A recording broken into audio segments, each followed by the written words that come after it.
Salve, salve galerinha, tudo bem? Estamos aqui de volta para mais uma aula, ainda dentro desse contexto, né, de isolamento, de pandemia, mas retornando aí do período de recesso, uns diazinhos que nós tivemos para relaxar a mente, colocar atividades em dia, pensar em outras coisas, fazer outras coisas, né? Tem muita gente que conseguiu aproveitar para colocar as atividades em dia. Então, assim, a gente, em meio a tudo isso, a gente tem que tocar o barco, manter os nossos estudos, manter a nossa cabeça ali ativa, funcionando, até porque isso ainda significa, nos ajuda a fazer esse tempo passar mais rápido, né? Tomara que as boas notícias que estão chegando de pesquisas avançadas na Rússia, na China, o convênio aí de Oxford com os nossos centros de pesquisa, os nossos laboratórios aqui no Brasil. Tomara que essas notícias elas tragam a vacina o quanto antes para a gente poder estar junto, porque não sei vocês, mas de minha parte faz falta estar com vocês em sala, no dia a dia. A gente lamenta, mas não deixa a peteca cair não, vai seguindo os nossos estudos. Lá atrás a gente vinha falando sobre o processo de urbanização, começamos a ver, né, algumas características desse fenômeno, vimos o que significa a urbanização, vimos as ideias de rede e de hierarquia urbana, e hoje nós vamos dar sequência, nós vamos aprofundar alguns elementos que a gente já estudou e identificar um pouco mais dessas características do processo de urbanização. Lembrando que, além da aula em vídeo que nós já tivemos sobre essa temática, antes do recesso, também teve uma atividade, né, textual, que tinha ali alguns conceitos importantes dentro dessa lógica, e é muito bom que a gente consiga ter esses conceitos bem presentes na nossa mente para identificar e entender essas características desse fenômeno que a gente está estudando. Então eu vou diminuir aqui a minha participação na tela, para a gente poder identificar de que maneira esses fenômenos dentro do chamado processo de urbanização, de que maneira que esses elementos eles se apresentam nos nossos estudos ali. Então, os conceitos de rede e de hierarquia passam pela ideia das funções urbanas, que nós estudamos já em aulas anteriores. As cidades elas apresentam diferentes funções, e essas funções diferentes fazem com que as cidades dependam uma das outras. O que promove a integração entre uma cidade e outra? Sistemas de transportes, sistemas de telecomunicações, os fluxos que acontecem entre uma cidade e outra passam e muito pela existência de diferentes funções existentes dentro das cidades. A gente viu também que algumas cidades elas concentram mais informações, algumas cidades concentram mais funções do que outras. Então, as cidades que têm mais importância, elas acabam polarizando as cidades que têm essa menor quantidade de funções. Então, dentro daquilo que nós chamamos de rede urbana, existe também a chamada hierarquia urbana, onde algumas cidades concentram mais funções do que outras, consequentemente, tem um maior grau de importância dentro da chamada rede urbana, e aí tem aquela ideia da polarização, dos fatores de atração que essas cidades contêm por terem essa maior quantidade de funções. Então, dentro daquilo que nós chamamos de rede urbana, é essa integração que existe entre a cidade, possibilitada pelos fluxos que existem, e esses fluxos eles vão perpassar, seja pelo sistema de transportes, seja pelo sistema de telecomunicações. A integração que existe entre essas cidades configura aquilo que nós chamamos de rede urbana. E pelo fato de apresentarem diferentes funções, a gente sabe que tem algumas cidades que concentram mais funções. Essas cidades que concentram mais funções, elas acabam polarizando as cidades menores ali no seu entorno. Consequentemente, os fluxos direcionados a essas cidades, eles ocorrem de maneira cada vez mais presente, de maneira cada vez mais efetiva. E aí, eu tenho aí na tela aparecendo para vocês, né? Aqui na tela aparecendo para vocês, um exemplo de hierarquia urbana, o esquema clássico e o esquema atual. Na folhinha que eu passei para vocês na nossa última aula, a folhinha ela traz, né, essa classificação, o significado de todos esses nomes que aparecem aí, mas tem uma pergunta que é clássica. A gente precisa saber responder ao analisar o que mudou da antiga para a nova, do esquema clássico para o esquema atual. O que mudou? Por que existiu uma rigidez da vila, menor nível hierárquico da cidade, até a metrópole nacional, a metrópole global, do esquema clássico para o esquema atual? O que vocês conseguem observar de diferente nesses esquemas representados aí ao lado? A rigidez do esquema clássico, a maior fluidez no esquema atual, demonstram justamente esse avanço, ou de que maneira o avanço no sistema de transportes, o avanço no sistema de telecomunicações possibilitou essa fluidez maior entre os diferentes estratos, entre as diferentes classificações de cidades dentro da chamada hierarquia urbana. Então, a metrópole nacional, a metrópole global, que tem esse maior poder de atração, porque concentra a maior quantidade de funções, por isso tem esse nome, metrópole, e essa capacidade de atração, ela exerce em relação a todas as outras cidades. Só que agora, essa fluidez, ela acaba sendo muito mais facilitada, porque você consegue estar em relação com a metrópole, muitas vezes sem precisar ir à metrópole. O sistema de telecomunicações possibilita isso, né?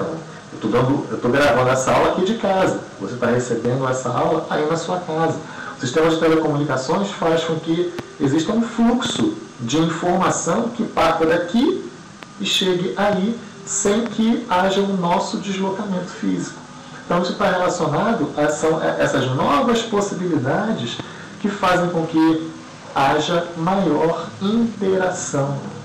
Sistemas de transportes mais eficientes, sistemas de telecomunicações mais eficientes, tudo isso favorecendo essa integração maior entre as cidades, esse fluxo maior entre as cidades. Um exercício de observação que a gente consegue fazer é, por exemplo, na parte da manhã, observar os pontos de ônibus que estão indo em direção ao Rio de Janeiro, que é a metrópole nacional, a metrópole global, mais próxima aqui à nossa cidade. Esse fluxo ele é intenso para lá, por quê? Porque a cidade do Rio de Janeiro concentra múltiplas funções. Em direção a Niterói, Niterói é uma cidade que também concentra uma quantidade de funções significativa, portanto polariza as cidades no entorno. E é polarizada pelo Rio de Janeiro, que concentra múltiplas funções. Então, nessa ideia de rede e hierarquia urbana, finalizando aquilo que nós vimos já na nossa última aula sobre as ideias de rede e hierarquia urbana, é importante identificar, tanto na folhinha quanto nessa imagem que a gente está vendo aí agora ao lado, o que muda nessa classificação antiga para a nova classificação. O avanço no sistema de transporte, o avanço no sistema de telecomunicações possibilita essa integração mais eficiente. Bom, é para todo mundo? Todos conseguem transitar pela rede? Aí são fatores que nós vamos discutir mais para frente, porque há uma exclusão que está relacionada aos fatores econômicos e sociais que nós vamos identificar, destrinchar em outro momento. O processo de urbanização, ele é igual em todos os lugares do mundo? Não, ele não é igual. Em alguns países, esse processo iniciou antes. Em outros países, esse processo é um processo mais recente, historicamente falando. Eu tenho que nos países ricos e nos países pobres, esse fenômeno, a urbanização, ele se faz presente. Nos países ricos, ele é um processo antigo, porque os países ricos primeiro se industrializaram. Como eles primeiro se industrializaram, eles já vêm criando mecanismos e elementos de construção, de identificação, de delimitação inclusive de resolução dos problemas criados por conta de um processo de urbanização. Já nos países pobres, esse processo é um processo mais recente. Então, na paisagem, quando você vai observar a construção do espaço geográfico nos países ricos e nos países pobres, eu tenho algumas diferenças que são diferenças bastante presentes por conta dessa diferença no tempo, no ritmo, na forma com que esse processo ele é executado. Nos países ricos, o processo é um processo lento, é um processo gradual, é um processo que se iniciou lá no século XVIII, um processo que iniciou no século XIX, a partir do processo de industrialização que esses países foram passando. Então, o que acontece é que, em boa parte desses países, o que nós temos é um nível altíssimo de urbanização. Ou seja, a maior parte da população nos países ricos habita em ambientes urbanos. E esse processo ele acontece de maneira lenta, de maneira gradual, no sentido de iniciou muito antes do que o processo de urbanização nos países pobres. Ou seja, lá existe uma integração mais eficiente ao chamado meio técnico-científico informacional. A infraestrutura de transportes, a infraestrutura de telecomunicações, os investimentos em tecnologia no sistema de transporte, tecnologia no sistema de telecomunicações, criam um ambiente mais favorável para que esse processo aconteça dentro de um nível de organização bem mais eficiente do que em países que têm que resolver os problemas de um processo de urbanização acelerado recente. Então, essa integração nos países ricos acontece de maneira muito mais eficiente, de maneira muito mais efetiva, porque eles têm essa capacidade maior, financeiramente falando, de investir. Sim, mas também é um processo que vem acontecendo ao longo do tempo. Por exemplo, quando nós falamos em subúrbio nos países ricos, é muito comum a gente fazer de maneira equivocada a associação com o subúrbio nos países pobres. O subúrbio nos Estados Unidos e outros países no mundo está relacionado a uma ampliação da mancha urbana para onde quem vai é a classe alta. Algumas séries, filmes estadunidenses mostram essas áreas suburbanas naquela figura tradicional, né? Aquelas ruas arborizadas, aquele gramadinho na frente, aquele casarão, né? No fundo, com aquele espaço verde na frente, com a grama. Quando tem cerca, é cerca viva, nada de muro, nada de portão, aquela casa grande, 2 andares, 3 andares, aquele padrão tradicional de moradia na área do subúrbio que está relacionado a essa classe alta. Ou seja, ali, nos países ricos, está relacionado a uma ampliação dessa chamada mancha urbana, onde a classe alta, classe média, média alta, é que vai se deslocando porque tem essa capacidade, essa facilidade de se deslocar no espaço da residência em direção às áreas de trabalho, por exemplo. Então, a suburbanização nos países ricos tem essa característica de uma ampliação da mancha urbana associada à classe alta. Então, algumas outras características, né? Na verdade, dentro daquilo que já foi falado, esses elementos aí são elementos importantes que a gente precisa entender ou ter em mente para entender por que o processo de urbanização nos países ricos ele é tão diferente do que nos países pobres, ou por que as cidades são mais estruturadas e mais organizadas do que nos países pobres. Nos países ricos começou primeiro, porque são países que primeiro fizeram a sua revolução industrial. Nos países ricos esse processo é um processo descentralizado. O crescimento urbano não está relacionado ao crescimento de uma única cidade, mas associado a esse crescimento de uma expansão dessa mancha urbana nas médias e pequenas cidades também. É um processo mais planejado, é um processo mais lento, é um processo gradual, ou seja, não é um processo acelerado, não gerou tantos problemas. Claro que teve problema, mas os problemas eles conseguiram ser solucionados ao longo do tempo, porque eles tiveram essa possibilidade de ter um prazo maior e uma capacidade de investimentos também maior. A rede urbana desses países, por consequência, é uma rede urbana densa, integrada, articulada. Por quê? Porque eles realizam investimentos nos chamados 3Ts. A tecnologia associada ao sistema de transportes, associada ao sistema de telecomunicações. Tecnologia, transportes e telecomunicações, facilitando na existência dessa rede densa. E nos países pobres? Nos países pobres o processo é um processo acelerado, um processo intenso, recente, porque nos países pobres, esses países que se industrializaram de maneira tardia, esse processo é um processo recente. Metade do século XX, os países entram nessa lógica da industrialização, consequentemente, no seu processo de urbanização. Essa migração acelerada para as cidades. As cidades não tinham estrutura para receber esse tanto de pessoas. A cidade não estava preparada para acolher esse processo de urbanização. E aí, o que a gente enxerga são todos esses problemas bastante perceptíveis na paisagem. Uma ausência de uma infraestrutura no que diz respeito ao acesso à água, saneamento básico, no que diz respeito à energia, no que diz respeito a uma infraestrutura de ruas, de sistema de saúde, de sistema de educação, ou seja, uma série de problemas, a poluição acelerada, uma série de fatores provocados, existentes e persistentes no espaço, fruto desse fenômeno acelerado.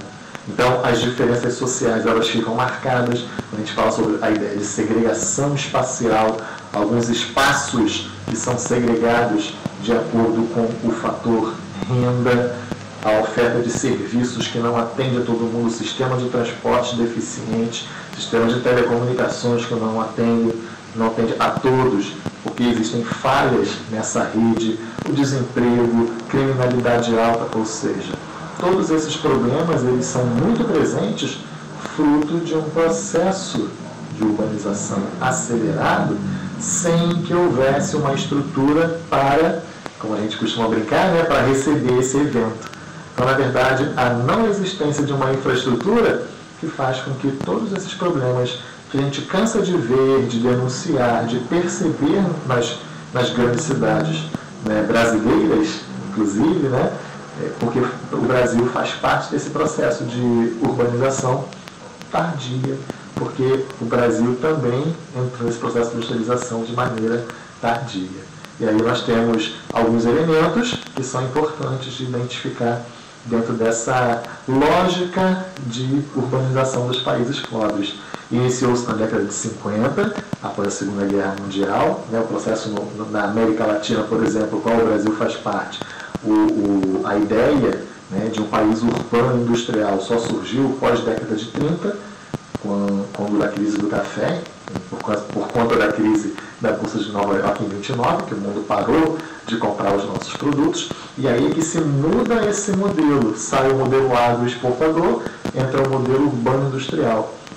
Um processo bem recente, historicamente falando, e as cidades elas acabam demonstrando essas diferenças de maneira muito precisa. É consequência de um processo de industrialização dependente, isso é importante de se destacar, e também tardio, ou seja, essas indústrias que vieram de outros países envolvendo tecnologia, que mantém os países pobres dependentes porque não investem em tecnologia, consequentemente, se não investe em tecnologia, não tem uma lógica de industrialização para se livrar disso e ter o potencial de investimentos da maneira correta. É um processo rápido, é um processo descontrolado, é um processo sem uma estrutura e que gera como consequência o processo de favelização, o processo de suburbanização, esse como nós conhecemos, os subúrbios como sendo nos países pobres as áreas com estrutura deficiente, de transportes, de telecomunicações,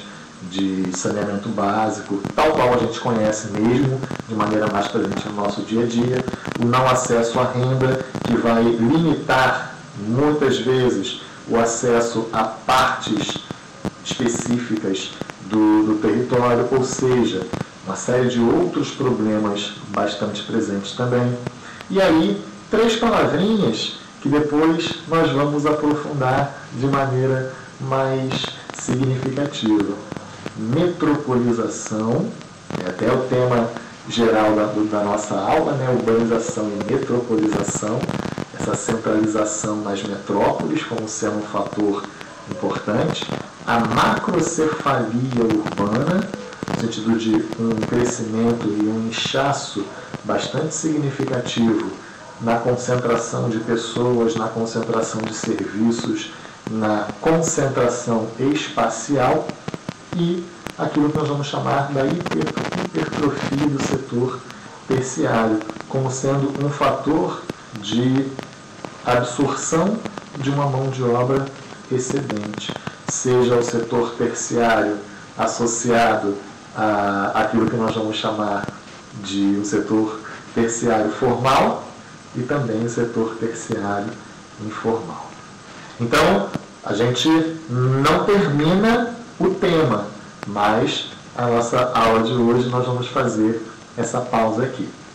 Então, bons estudos, aproveitem para ouvir de novo a aula, marcar os pontos importantes no caderno de vocês, tirar as dúvidas, mandem perguntas lá no portal ou no blog também, sem problema nenhum. O importante é que a gente consiga avançar de maneira tranquila. Grande beijo e até a próxima. Tchau, tchau.